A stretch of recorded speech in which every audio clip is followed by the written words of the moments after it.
Just মজা করে বলেছিলাম যে তুই এখনো কাঁচা আছিস। হ্যাঁ সব কাজের টাকা বাকি ফেলেছি। তার মানে তোমার বাড়ি বউ হয়ে যাবি। দেখো মাসিমা, তোমার এই পাগল ছেলেকে আমি বিয়ে করতে পারবো না। তা কে বিয়ে করে? তোমার বাবা? মাসিমা, ও কেন কাঁচা বলে মারলি রে? ও কেন কাঁচা বলে মারলি রে?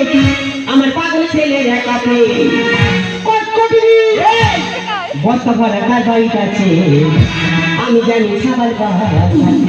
মাসিমা তুমি কি বলছো? ও কেন কাঁচা বলে মারলি রে? কাঁচা বলে মারলি রে? পাগল ছেলে একাতে এখানে মাসিমা বস্তা ভরা কার বাড়িতে আছে, আমি জানি খাবার পাওয়া যাবে। বস্তা ভরা কার বাড়িতে আছে, আমি জানি খাবার পাওয়া যাবে। এই দেখো